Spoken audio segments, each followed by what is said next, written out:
ఆ ఫ్యాన్‌కి, ఈ ఫ్యాన్‌కి మధ్యలో చిచ్చు పెట్టి వాళ్ళ చోద్యం చూస్తారు. సో, అలాంటి నా కొడుకుల గురించి వదిలేయకు అంటే అతని రేంజ్ తెలిసింది గదా!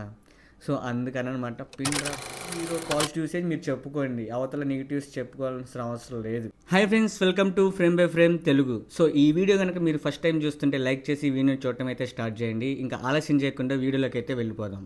ఫైవ్ స్ట్రోమ్ సాంగ్ విని విని విని విని హైప్ మామూలుగా ఎక్కించుకోలేదు ఇప్పటిదాకా నేను. లిటరల్లీ మీరు నమ్మరు, ఒక 50 to 60 టైం అయితే ఇప్పటిదాకా విన్నానబ్బా.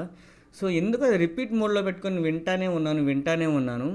ఆ విజువలైజేషన్ పవన్ కళ్యాణ్ గారిని స్క్రీన్ మీద ఊహించుకుంటే అసలు నెక్స్ట్ లెవెల్లో ఉంది సినిమా, ఎప్పుడు చూస్తానని. ఇది హైప్ని పెంచటం కాదు, అది నిజంగానే అందులో ఆ సాంగ్లో కనపడుతుంది మనకి. సో అందుకని దాని గురించి ఇంతలా చెప్తున్నాం మనం. సో నాకైతే అసలుకి ఇప్పటిదాకా నేను ఆ ట్రాన్స్లోనే ఉండిపోయాను. ఇంకెన్ని రోజులు ఉంటానో నాకు తెలియదు. సో మీకు ఎలా అనిపించిందో కామెంట్ సెక్షన్లో అయితే చెప్పండి. సో ఈ వీడియోలో మనం కొన్ని ఇంట్రెస్టింగ్ పాయింట్స్ అయితే జరిగినాయి ఫైవ్ స్ట్రోమ్ సాంగ్ గురించి, వాటి గురించి అయితే మాట్లాడుకుందాం. ఫస్ట్ పాయింట్ వచ్చేసరికి ఈ ఓజీ ఫైవ్ స్ట్రోమ్ సాంగ్ అనేది రికార్డ్స్ని బ్రేక్ చేసిందనమాట. ఇప్పటిదాకా టాలీవుడ్లో టాప్ 3లో ఫైవ్ స్ట్రోమ్ సాంగ్ లైకుల్లో ఫస్ట్ అదే ఉంది. ఆ తర్వాత మహేష్ బాబు గారి కళావతి సాంగ్ ఉంది. ఆ తర్వాత మళ్ళీ భీమ్లా నాయక్ సాంగ్ ఉంది.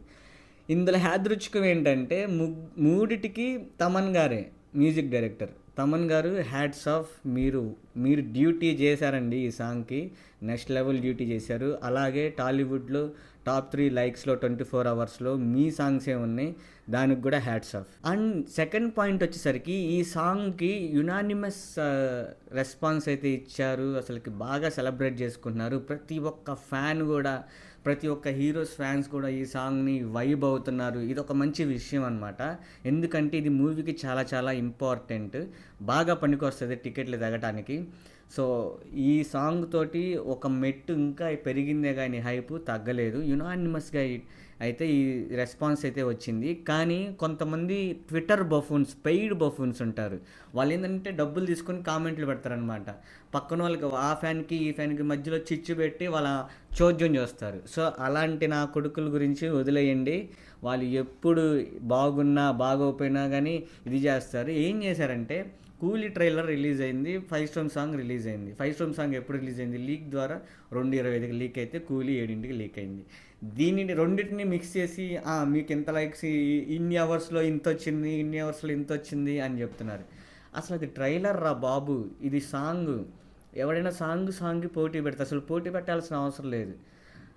దాన్ని వదిలేసి ఆ సాంగ్ని కలిపి ఈ ట్రైలర్తో కలిపి, ట్రైలర్ వచ్చిన తర్వాత పోటీ పెట్టు, అప్పుడు ఒప్పుకుంటారు ఎవరైనా. ఇలాంటి పిచ్చి రుద్దమాకండి. అందరు ఫ్యాన్స్ బాగా వైబ్ అవుతున్నారు, అలా అవ్వనివ్వండి. మీకేంట్రా నొప్పి? ఈ విషయం మీద మీరేమంటారో కామెంట్ సెక్షన్లో చెప్పండి. అండ్ నెక్స్ట్ ఇంట్రెస్టింగ్ పాయింట్ వచ్చేసరికి, ఇందులో జపనీస్ రిలిక్స్ వాడారు కదా, దాని కింద ఆ బిట్ని తీసుకొచ్చి సోషల్ మీడియాలో పెడుతుంటే దాని కింద కామెంట్స్ అన్నీ జపనీస్ లాంగ్వేజ్లో పెడుతున్నారు కామెంట్స్. మీరు చూస్తున్నారా ఈ వీడియో? చూడండి ఎన్ని జపనీస్ కామెంట్స్ ఉన్నాయో. ఐ థింక్ నాకు తెలిసి ఇంకా ఈ సినిమా రిలీజ్ అయ్యేలోపు మూవీ ట్రైలర్ కింద అన్ని జపనీస్ కామెంట్స్ అయితే పెడతానే ఉంటారు. ఇప్పుడు జపనీస్ లాంగ్వేజ్ అనేది గూగుల్లో ట్రెండ్ అవ్వచ్చు. సో అందుకనే అంటారు పవన్ కళ్యాణ్ గారిని trend follow hour, trend set చేస్తారని చెప్పి. ఈ మూవీ తోటి ఇంకా అన్ని అదర్ లాంగ్వేజెస్, గ్లోబల్ ఉన్న లాంగ్వేజెస్ సాంగ్స్ మధ్యలో పెడతారని అయితే అనుకుంటున్నాను. నెక్స్ట్ మూవీస్ నుంచి చూద్దాం. ఈ మూవీతోనే స్టార్ట్ అయింది అది. పవన్ కళ్యాణ్ గారు ట్రెండ్ సెట్ చేస్తారు. సో నాకు తెలిసి ఈ కామెంట్స్ చూసి సుజిత్ గారు కానీ ఎవరైనా కానీ జపనీస్ లాంగ్వేజెస్లో డైరెక్ట్గా డబ్ చేసే అవకాశం అయితే ఉండిద్దని అనుకుంటున్నాను. సో సుజిత్ గారు, నా వీడియో కనుక మీ దాకా వస్తే ప్లీజ్ జపనీస్ లాంగ్వేజ్లో డైరెక్ట్గా డబ్బింగ్ అయితే చేయండి, డైరెక్ట్గా వదిలేయండి. ఇంగ్లీష్లో కూడా డైరెక్ట్గా మూవీని డబ్ చేసి వదిలేయండి. తెలుగు వర్షన్ ఇవ్వండి, తెలుగు వాళ్ళు చూసేవాళ్ళు ఉంటారు కాబట్టి. మిగతా లాంగ్వేజెస్ కూడా చెయ్యండి, ఎక్సలెంట్గా వర్కౌట్ అయ్యిద్దని అనిపిస్తుంది. ఎందుకు అంటే నెక్స్ట్ పాయింట్ మాట్లాడతాను అదే.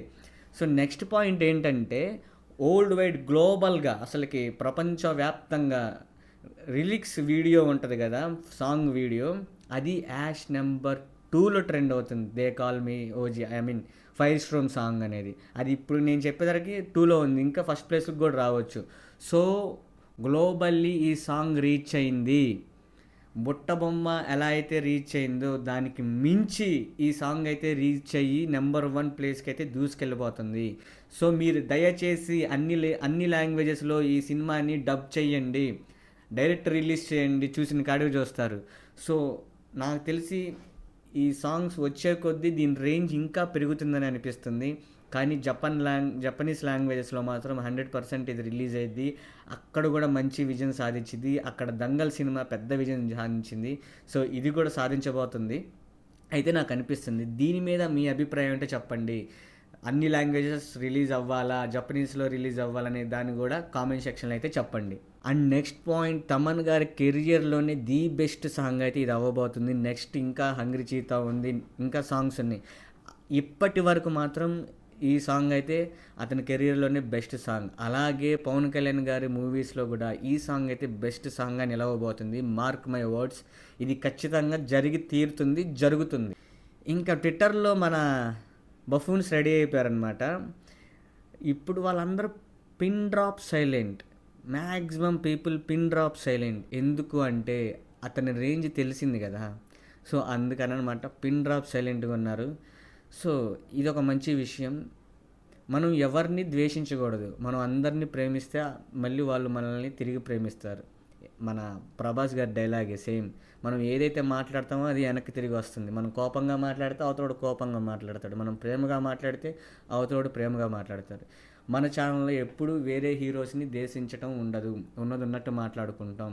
ఎందుకంటే మనందరికీ కావాలి కాబట్టి. మన ప్రోడక్ట్ అందరు రీచ్ అవ్వాలంటే అందరు కొంటేనే ఎక్కువ రీచ్ అయ్యిద్ది, కొనకపోతే రీచ్ అవ్వదు కదా. సో మన ఛానల్ ఫాలో అయ్యే వాళ్ళు వేరే హీరోస్ పట్ల మీరు ఎటువంటి నెగిటివ్ కామెంట్స్ పెట్టమాకండి, వాళ్ళని ఎంకరేజ్ చేయండి. వీలైతే తప్పులుంటే ఓకే, మీరు ఆ తప్పుని ఖచ్చితంగా మెన్షన్ చేయండి. సినిమా బాగుంటే బాగుందని చెప్తాం, బాగలేకపోతే బాగలేదని చెప్తాం. సో మీరు ఎటువంటి ఫ్యాన్ వార్స్ అయితే చేయమాకండి ఆ ట్విట్టర్లో వెళ్ళి. సో పీస్ఫుల్గా ఉండండి, మ్యూజిక్ని వైబ్ని ఎంజాయ్ చేయండి. సింపుల్, మీ అభిమాన హీరో పాజిటివ్సే మీరు చెప్పుకోండి, అవతల నెగిటివ్స్ చెప్పుకోవాల్సిన అవసరం లేదు, అవతల వాళ్ళ మీద రుద్దాల్సిన అవసరం కూడా అంతకంటే లేదు. సో అది నా అభిప్రాయం. మన ఛానల్ చూసే వాళ్ళన్నా ఫాలో అవుతారని నేను నమ్ముతున్నాను. ఈ విషయం మీద మీరేమంటారో కామెంట్ సెక్షన్లో అయితే చెప్పండి. సో అది గైస్, ఇంకా నేను మళ్ళీ ఎన్నిసార్లు వింటానో నాకు తెలియదు. నా కాలర్ ట్యూన్ కూడా అది అయిపోతుంది అనమాట. నా ఇన్ఫర్మేషన్ కనుక మీకు నచ్చితే లైక్ చేయండి, షేర్ చేయండి, సబ్స్క్రైబ్ చేసుకోండి. మళ్ళీ నెక్స్ట్ వీడియోలో కలుద్దాం. బాయ్.